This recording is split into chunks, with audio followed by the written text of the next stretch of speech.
Greetings, loyal viewers and crime enthusiasts. Welcome back to James Stories, your go-to destination for spine-chilling psyche thrillers and gripping true crime narratives. I'm James, the storyteller behind the mysteries we unravel together. Today, we are about to embark on a journey into the intriguing life of Aileen Wuornos, a name synonymous with both fear and fascination. Before we step into this dark tale, I want to take a moment to thank each and every one of you for your unwavering support. Your engagement through subscribing, liking, and sharing our videos fuels our passion for storytelling and ensures that we can continue to bring you riveting content. So, before we dive into the unsettling world of Aileen Wuornos, make sure to hit that subscribe button, tap the like icon, and share our channel with fellow thrill seekers. Together, let's unravel the mysteries that lie ahead. Some of what you've heard about Aileen Wuornos is true. Yes, she killed 7 men in Florida. Yes, she was a prostitute. She gave a shocking, detailed confession at the behest of her lesbian ex-lover. And during her trial, she was legally adopted by a well-meaning woman who claimed to receive her instruction from God. She had memorable, profane outbursts in more than one courtroom, and she awaits execution on Florida's death row, the recipient of 6 death sentences, more than anyone else residing there. All these things are true. It's important, however, to dispel some of the hyperbole surrounding the Wuornos case at the outset. She was not America's first female serial killer. Women have been murdering serially for as long as men, though their victims are usually family members or acquaintances, and they most often choose poison over other means of disposal.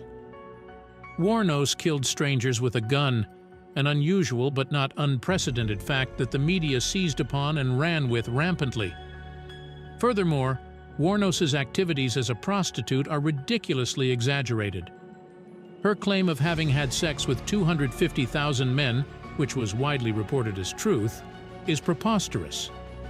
Such a feat would require the bedding of 35 different men a day, every day, for 20 years. Wuornos had neither the stamina nor the planning skills necessary for such a record-breaking performance. Even with these most sensational claims discredited, Aileen Wuornos remains intriguing. She is both repellent and strangely pathetic. Her belligerence all but sealed her fate from the moment she was apprehended, and inspired contempt in most who encountered her or heard of her case. Her bravado and her claims that all 7 of her victims tried to rape her are as incomprehensible as her boast of having serviced 250,000 Johns.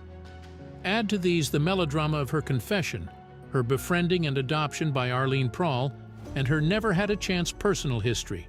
And her story fairly reels one in. A poor beginning. Wuornos's father, Leo Dale Pittman, was a child molester and a sociopath who was strangled in prison in 1969. Her mother, Diane Wuornos, married Pittman when she was 15 and bore him 2 children.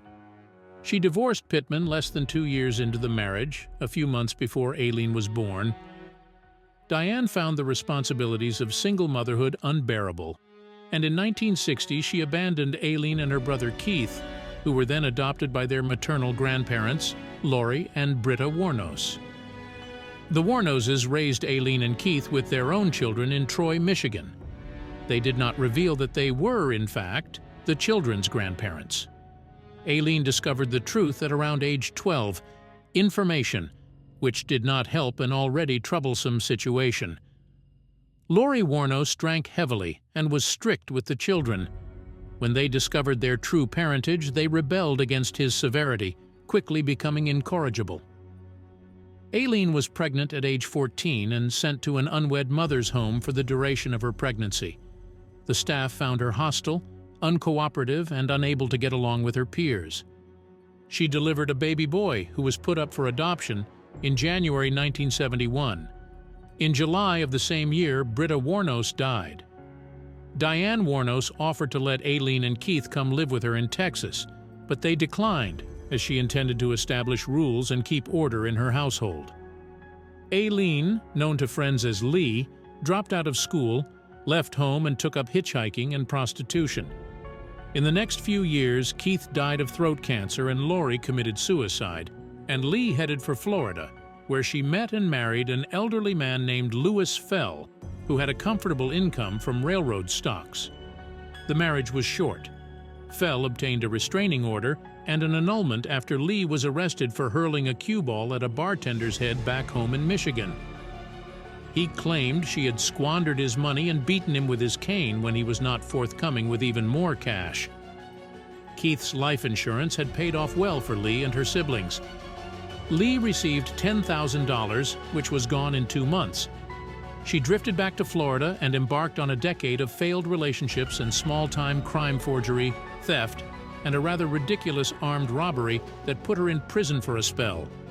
From time to time, she turned tricks. But even as an exit-to-exit interstate prostitute, she was not a hot commodity. When she met 24-year-old Tyria Moore at a Daytona gay bar in 1986, Lee was lonely and angry and ready for something new. For a while, it was great. Ty loved her and didn't leave her. She even quit her job as a motel maid for a while and allowed Lee to support her with her prostitution earnings. Their ardor cooled, though, and money ran short still. Ty stayed with Lee, following her from cheap motel to cheap motel, with stints in old barns or in the woods in between. Lee's market value as a prostitute, never spectacular, fell even more. Their existence, meager though it was, became ever harder to maintain. Clearly, something had to change. Mysterious deaths. Richard Mallory liked to change now and again, too.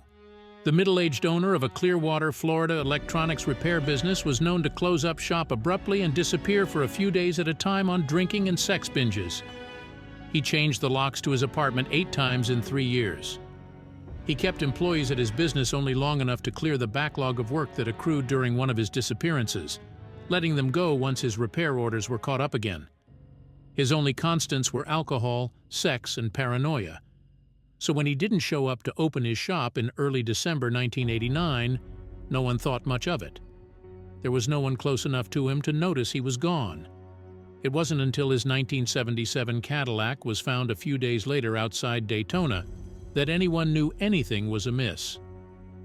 On December 13, 1989, Jimmy Bonci and James Davis were looking for scrap metal along a dirt road close to Interstate 95 in Volusia County, Florida. Instead of saleable junk, they found a body wrapped in carpet. Fingerprints carefully taken from the badly decomposed hands proved that this was Richard Mallory. He had been killed with 3 shots from a .22.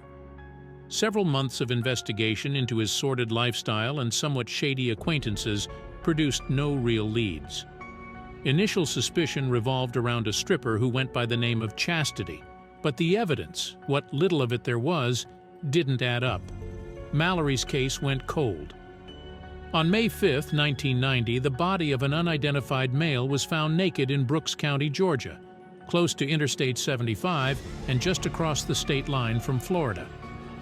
2.22 caliber slugs were found in the remains, and the Georgia Bureau of Investigation had no leads as to the identity of their mysterious corpse. On June 1st, another unidentified naked male body was found in the woods of Citrus County, Florida, about 40 miles north of Tampa. Police initially suspected Matthew Cocking, a surveyor who had found the body, as he was known to carry a gun and spewed profanity and threats at anyone who questioned him about his find. The identification of the body on June 7th as that of David Spears of Bradenton, Florida, cleared Cocking. Spears had been a heavy equipment operator who was last seen on May 19th. His truck was found shortly after that on Interstate 75 with the doors unlocked and the license plate missing. Meanwhile, 30 miles south in Pasco County, yet another naked body was found a few miles off Interstate 75. This one was discovered on June 6th and was so badly decomposed that medical examiners were not able to obtain fingerprints and could not estimate time of death. The 9 bullets found in the remains were damaged by the decomposition, but were determined to have come from a .22 caliber weapon. Pasco County Detective Tom Muck had no immediate luck identifying his John Doe, later determined to be Charles Carskaddan, but had heard about the case in Citrus County. He notified Citrus County Sheriff's investigator Marvin Paget about the similarities and told him to stay in touch. Searching further for leads, he called the Georgia Bureau of Investigation and was told of their own mystery guest. Again, he noted similarities but didn't feel he had enough information to put together an investigation. Killing spree continues. On July 4th, a car careened off State Road 315 near Orange Springs, Florida, and came to rest in some brush. Rhonda Bailey, who was sitting on her porch at the time and watched the accident happen, said two women clambered frantically from the car, throwing beer cans into the woods and swearing at each other. The brown-haired woman said little. The blonde, whose arm was bleeding from an injury sustained in the crash, did most of the talking. She begged Bailey not to call the police, saying her father lived just up the road. She and her companion got back in the car, which now had a smashed windshield and other damage, and got it out of the brush. The crippled vehicle didn't take them far, though. They abandoned it just down the road and began walking. Hubert Hewitt of the Orange Springs Volunteer Fire Department responded to a call about the accident and asked the two women if they had been the ones in the car. The blonde cursed at him and said no, they had not, and they did not want any help. He left them alone and they walked on. Marion County Sheriff's deputies found the car where the women had left it. It was a 1988 Pontiac Sunbird, gray with 4 doors. The glass in the front doors, as well as the windshield, was smashed. There were apparent bloodstains throughout the interior, and the license plate was missing. A computer search based on the VIN number revealed that the car belonged to Peter Siems, who had disappeared on June 7th after leaving his home in Jupiter, Florida, to visit relatives in Arkansas. Siems was a 65-year-old retired merchant seaman who devoted much of his time to a Christian outreach ministry. John Wisniewski of the Jupiter Police, who had been working the case since Siems was reported missing, sent out a nationwide teletype containing descriptions of the two women. He also sent a synopsis of the case and sketches of the women to the Florida Criminal Activity Bulletin. Then he waited. He was not optimistic about finding Siems alive. Troy Buress left on his delivery route from Gilchrist Sausage early on the morning of July 30th. When he didn't return that afternoon, Gilchrist manager Johnny May Thompson started calling around and discovered Buress hadn't shown up at his last few delivery stops.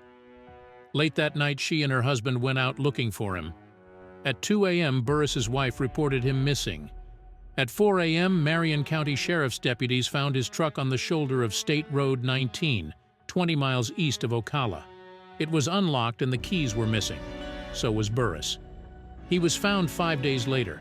A family out for a picnic in the Ocala National Forest happened upon his body in a clearing just off Highway 19, about 8 miles from where his truck was found.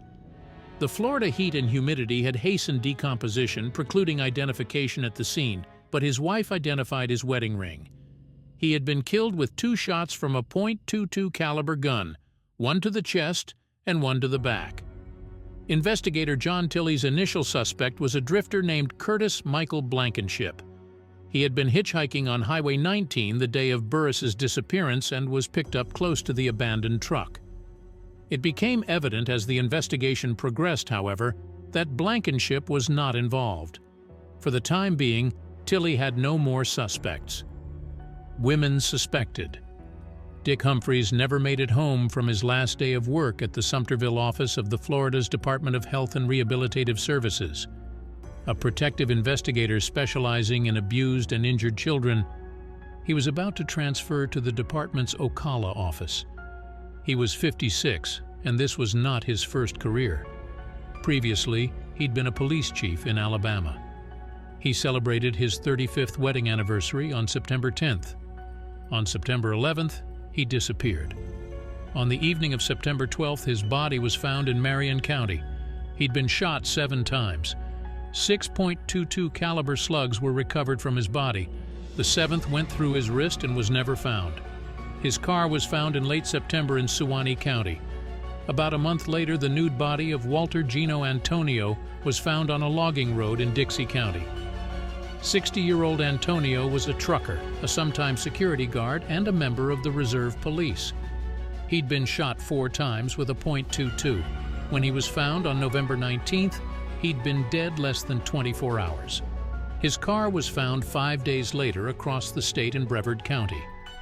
Captain Steve Binigar was commander of the Marion County Sheriff's Criminal Investigation Division, and he knew about the crimes in Citrus and Pasco counties. He could not ignore the similarities and was formulating a theory, along with a multi-agency task force with representatives from counties where victims were found. No one stopped to pick up hitchhikers anymore, he reasoned, so the perpetrators of these crimes had to be initially non-threatening to the victims. He suspected women. Specifically, he suspected the 2 women who had wrecked Peter Siems' car and walked away. He turned to the press for help. In late November, Reuters ran a story about the killings, saying police were looking for the women. Papers across Florida picked up the story and ran it, along with police sketches of the women in question. Investigation pays off. It didn't take long for the leads to start pouring in, and by mid-December, police had several tips involving the same 2 women. A man in Homosassa Springs said the 2 women had rented a trailer from him about a year earlier. Their names were Tyria Moore and Lee. A woman in Tampa said the women had worked at her motel south of Ocala. Their names, she said, were Tyria Moore and Susan Blahovec.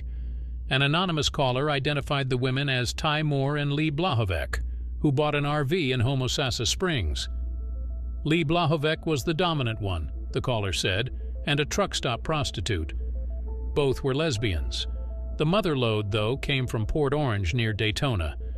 Police there had been tracking the movements of Lee Blahovec and Tyria Moore and provided a detailed account of the couple's movements from late September to mid-December. They had stayed primarily at the Fairview Motel in Harbor Oaks, where Blahovec registered as Cammie Marsh Green. They spent a bit of time living in a small apartment behind a restaurant very near the Fairview, but returned to the motel. In early December, they left the Fairview. Blahovec Green returned alone and stayed until December 10th. A quick computer check gave driver's license and criminal record information on Tyria Moore, Susan Blahovec, and Cammie Marsh Green. Moore had no real record, breaking and entering charges against her in 1983 having been dropped. Blahovec had 1 trespassing arrest, while Green had no record at all. Additionally, the photograph on Blahovec's license did not match the one for Green. The Green ID was the one that paid off best. Volusia County officers checked area pawnshops and found that in Daytona, Cammie Marsh Green had pawned a camera and a radar detector, and had left the requisite thumbprint on the receipt. These items had belonged to Richard Mallory. In Ormond Beach, she pawned a set of tools that matched the description of those taken from David Spears's truck. The thumbprint was the key. Jenny Ahern of the Automated Fingerprint Identification System found nothing on her initial computer search, but came to Volusia County and began a hand search of fingerprint records there. Within an hour, she found what she came for.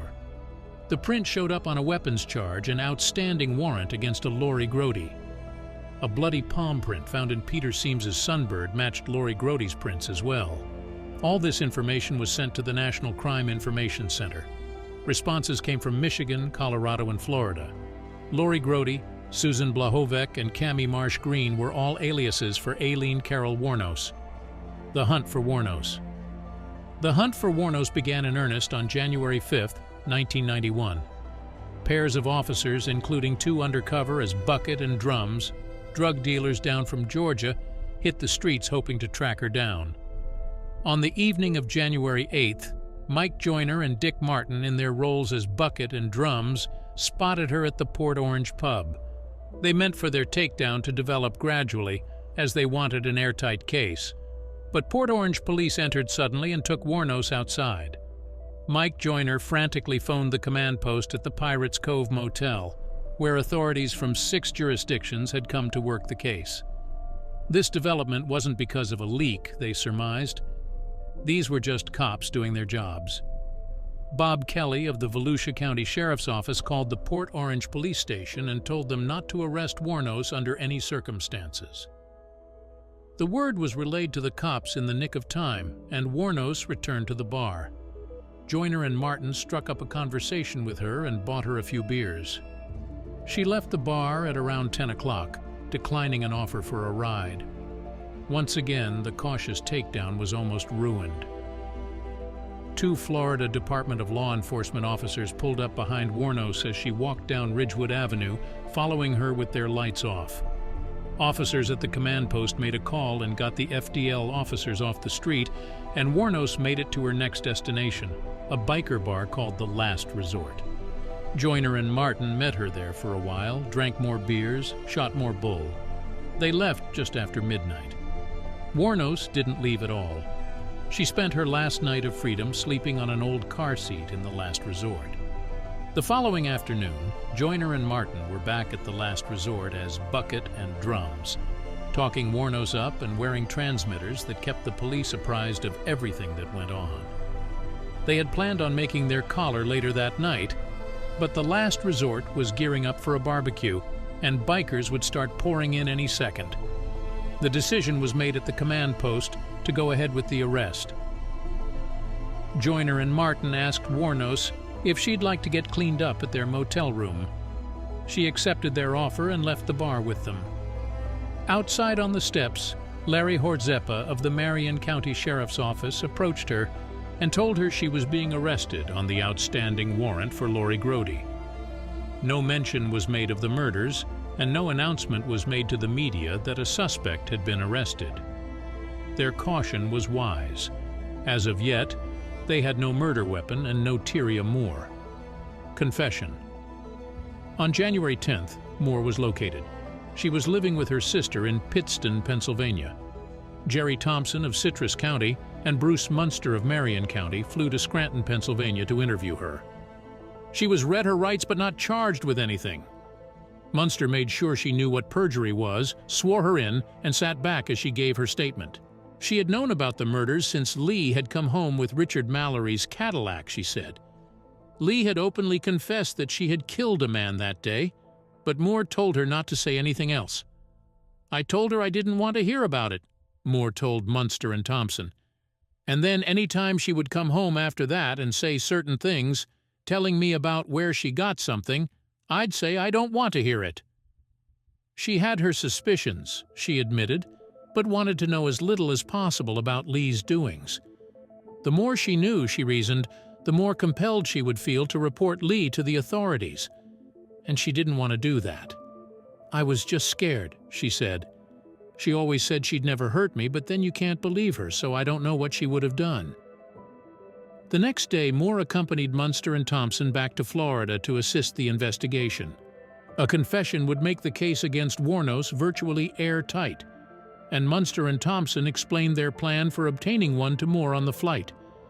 They would put her in a Daytona motel and have her make contact with Lee in jail, saying she'd received money from her mother and came down to get the rest of her things. Their phone conversations would be taped, and Moore was to tell Wuornos that authorities had been questioning her family, that she thought the Florida murders would be mistakenly pinned on her, Moore. Munster and Thompson hoped that, out of loyalty to Moore, Wuornos would confess. The first call from Wuornos came on January 14th. She was still under the impression that she was only in jail for the Lori Grody weapons violation. When Moore broached her suspicions, Wuornos reassured her. "I'm only here for that concealed weapons charge in '86 and a traffic ticket," she said. "And I tell you what, man, I read the newspaper, and I wasn't one of those little suspects." She was aware, though, that the jailhouse phone was monitored, and made efforts to speak of the crimes in code words and to construct alibis. "I think somebody at work, where you worked at, said something that it looked like us," she said. "And it isn't us, see? It's a case of mistaken identity." For 3 days the calls continued. Moore became more insistent that the police were after her, and it became clear that Wuornos knew what was expected of her.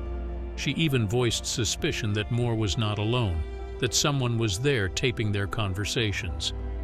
But as time passed, she became less careful about what she said. She would not let Moore go down with her. "Just go ahead and let them know what you need to know, what they want to know or anything," she said. "And I will cover for you because you're innocent. I'm not going to let you go to jail. Listen, If I have to confess, I will.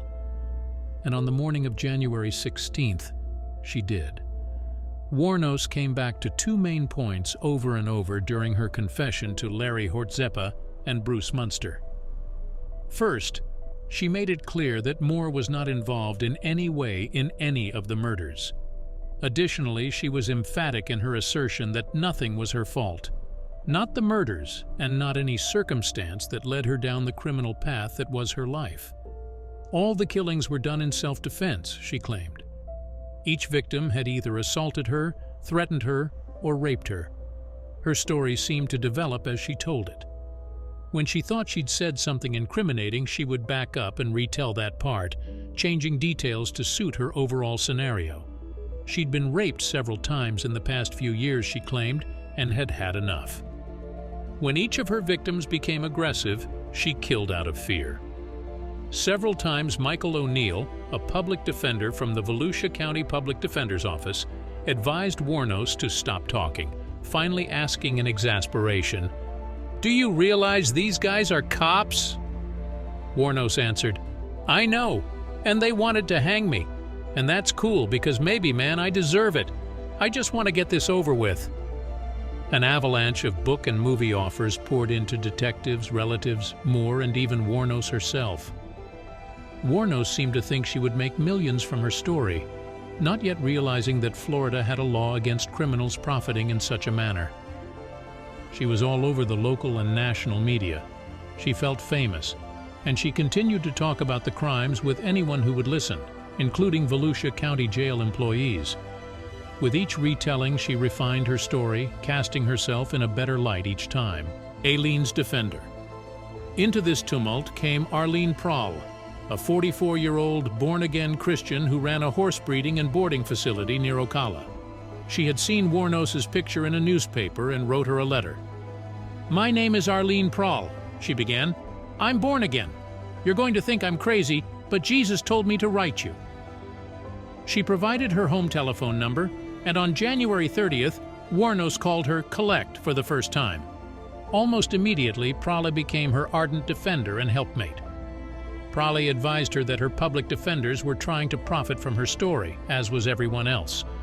Wuornos asked for and got new attorneys.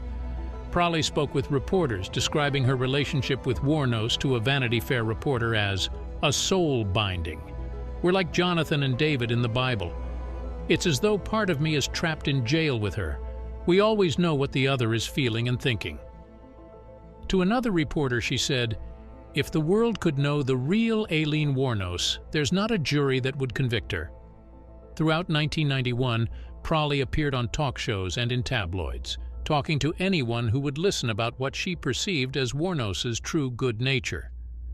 She arranged interviews for Wuornos with reporters she thought would be sympathetic. And in this forum, Wuornos continued to tell and embellish her fantastic story. Both Wuornos and Prahl emphasized Wuornos's troubled upbringing, and both leveled accusations of corruption and complicity at anyone who was handy. The agents proffering the book and movie deals, the detectives, the attorneys, and especially Tyria Moore. And just when it seemed things couldn't get any weirder, they did. On November 22, 1991, Arlene Prahl and her husband legally adopted Aileen Wuornos. Prahl said God had told her to. The trial. Wuornos's attorneys engineered a plea bargain, to which Wuornos agreed, in which she would plead to 6 charges and receive 6 consecutive life terms. One state attorney, however, thought she should receive the death penalty. So on January 14, 1992, Wuornos went to trial for the murder of Richard Mallory. The evidence and witnesses against her were severely damaging. Dr. Arthur Botting, the medical examiner who had autopsied Mallory's body, stated that Mallory had taken between 10 and 20 agonizing minutes to die. Tyria Moore testified that Wuornos had not seemed overly upset, nervous, or drunk when she told her of killing Mallory. 12 men told of encounters with her along Florida's highways over the years.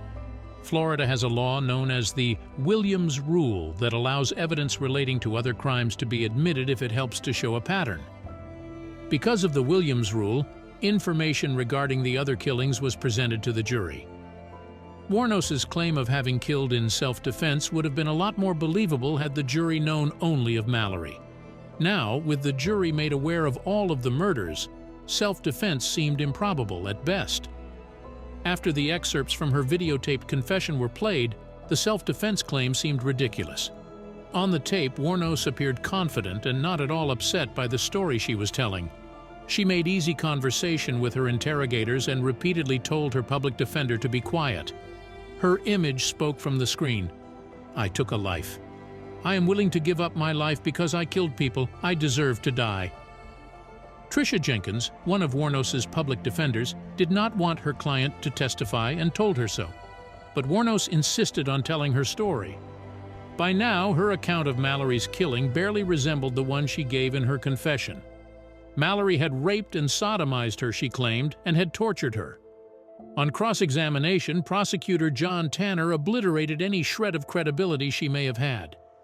As he brought to light all her lies and inconsistencies, she became agitated and angry. Her attorneys repeatedly advised her not to answer questions, and she invoked her Fifth Amendment right against self-incrimination 25 times. She was the defense's only witness, and when she left the stand, there was not much doubt about how her trial would end. On January 27th, Judge Uriel Blount charged the jury. They returned with their verdict less than 2 hours later.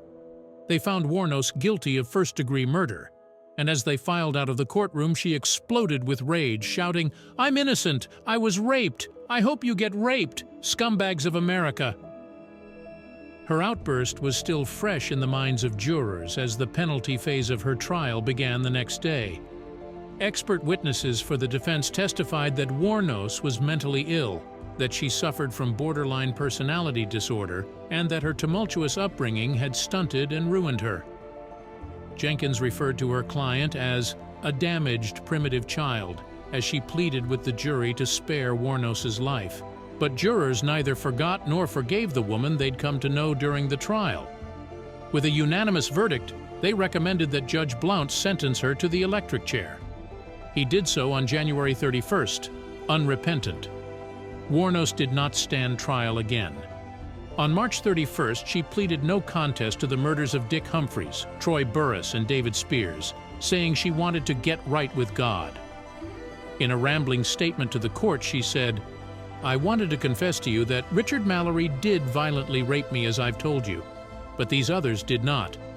They only began to start to."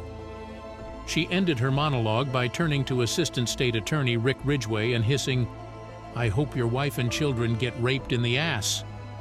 On May 15th, Judge Thomas Sawaya handed her 3 more death sentences. She made an obscene gesture and muttered, "Motherfucker." In June, she pleaded guilty to the murder of Charles Carskaddan, and in November, she received her 5th death sentence. In early February of 1993, she was sentenced to die after pleading guilty to the murder of Walter Gino Antonio. No charges were brought for the murder of Peter Siems, as his body was never found. For a time, there was speculation that Wuornos might receive a new trial for the murder of Richard Mallory. New evidence showed that Mallory had served 10 years in prison for sexual violence, and attorneys felt that jurors would have seen the case differently had they known this fact. No new trial was forthcoming, though. The State Supreme Court of Florida has affirmed all 6 of her death sentences, and she is in her 2nd round of appeals, a round that will eventually wend its way to the United States Supreme Court. Those many appeals proceed haltingly, as Florida's efforts to streamline its appeals process create new delays. She will probably be put to death in 5 to 7 years. Associated Press reported that serial killer Aileen Wuornos was executed by lethal injection at 9:47 a.m. Wednesday, October 9, 2002, more than a decade after she murdered 6 men along Central Florida highways while working as a prostitute. The execution took place at Florida State Prison near Stark, Florida. Wuornos, 46, was the 10th woman in the U.S. and the 2nd woman in Florida to be executed since the death penalty resumed in 1976, according to the Death Penalty Information Center.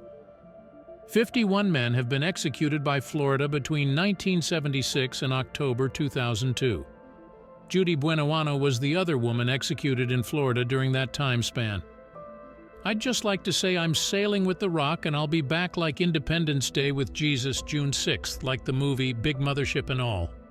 I'll be back, Wuornos said from the execution chamber. The Rock is a biblical reference to Jesus. For years, Wuornos claimed she shot the men out of self-defense while being raped and sodomized. Later, she recanted her claims, saying she wanted to make peace with God. Wuornos also claimed to have killed a seventh man. Her life story spawned 2 movies, several books, and the opera Wuornos by Carla Lucero, which debuted last year. Wuornos gave her last media interview Tuesday to British producer Nick Broomfield, who did a documentary on her in 1993, but she stormed out after about 35 minutes, Broomfield said. My conclusion from the interview is, today we are executing someone who is mad. Here is someone who has totally lost her mind, Broomfield said Wednesday outside the prison. State Attorney John Tanner, who watched psychiatrists interview her for 30 minutes last week, said she was cognizant and lucid. She knew exactly what she was doing, Tanner said.